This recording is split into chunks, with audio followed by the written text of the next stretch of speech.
Et voilà, Noël est passé. Christmas has gone by. We're January the 9th. I am in the process of, I just barely started to de-Christmify my house. Remove all of the Christmas decor from all the rooms and take the trimmings off the tree and eating the last Christmas cookies. So, on to another year. I have a special relationship with Christmas, like a lot of people. I would say that I have loved Christmas over 80% of my life, if not more.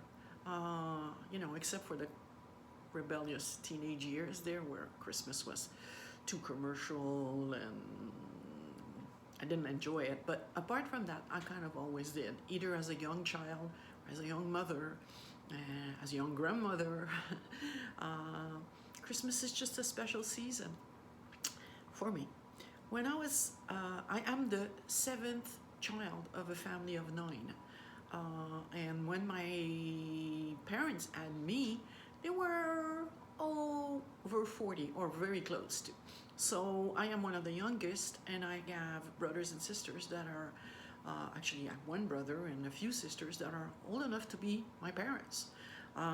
So when I was a very small child, probably the first Christmases that I can remember are 4, 5, 6, something around there. My eldest siblings were already married and already had children. So Christmas was a time where they would come home, and to me they were like royalty. They were like, I didn't live with them. They lived in their own houses, in their own families. So when they came to my place, to my parents' place, to their home too, in a way, it was very special, very exciting. And we would decorate the tree only on the 23rd or something. And my dad would have baked some fruit cake, and my mom would have baked some pies. And we didn't do cookies when I was a kid. It was like cakes and pies.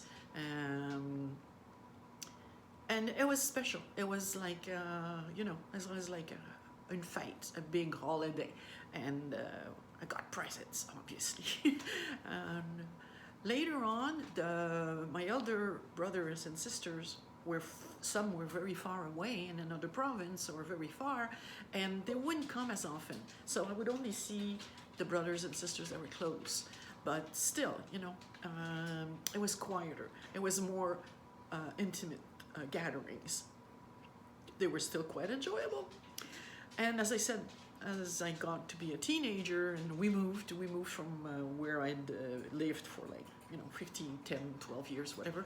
And that was hard. And then Christmases were a little sad for me.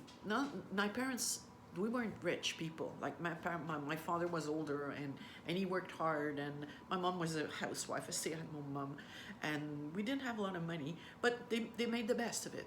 We all have to do that, make the best of it. So we still had gifts, and we still had like nice food, like and the turkey and everything else.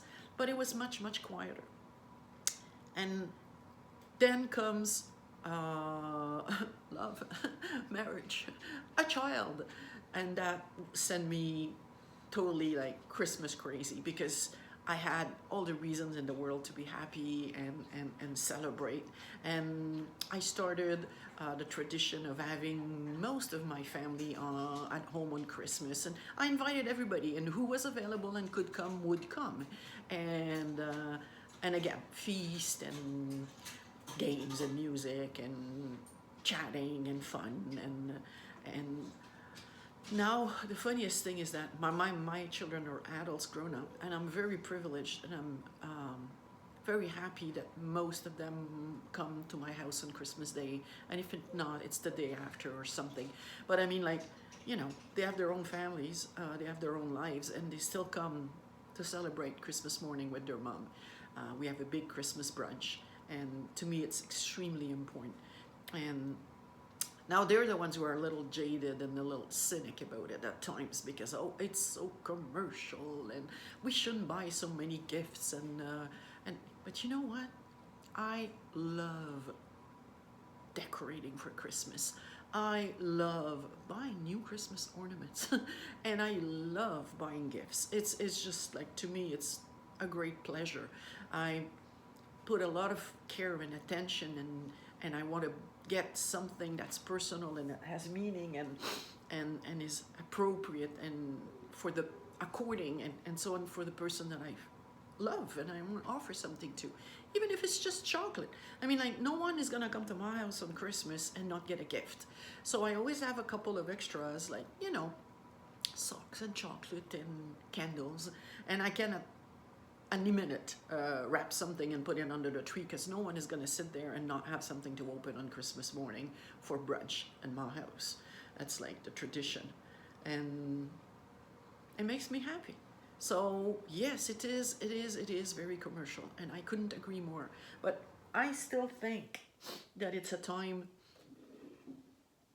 to reconcile and mend fences. And no, there are no perfect families. No, there are no perfect relationships. Yes, we can be upset at one another. Yes, we can even be mad and we can even like not talk for months or whatever. It's sad, but it's a reality because we're just human beings and relationships are not easy and you gotta work to make them safe and to make them happy and to make them enjoyable. And that's a challenge and that's just part of life. But I still believe that Christmas is a time to be happy. And even after large, big losses of people that we love or of events that were difficult, still, you try and find some reason to rejoice. And it is a end of year celebration because we're soon going to go into another year. So it's important to put aside time and see friends and see family and see loved ones and even not so loved, but I mean people that are in your life that make a difference because they're your colleagues or they're your neighbors, and it doesn't cost anything to say hi. It doesn't cost any or cost very little to give them cookies, or you know, it's like having to help them shovel their driveway, or you know, to me that's the spirit of Christmas. And it's, I might be old-fashioned and naive a little bit sometimes, but it's still the way I continue to see it, and hopefully will be healthy for many more years to come and be able to do it and rejoice and celebrate. So that was my message of this morning, because I really gotta take my tree down. It's sad, but it has to be done. And pick up everything. There's still the wrapping paper station in my room with the door closed, so I gotta, you know, put those in a container and bring them to the basement and you know, start the year in peace and hope for the best. What else can you do? So that's it. That was my little spiel on Christmas and the fact that I have to put my gear on and get working. So I will finish my little tea and my last Christmas cookies, and the dog is calling me. Yeah, he wants to go and see the squirrels outside, so I guess he's waiting for his mommy to do something. Alrighty guys, talk to you.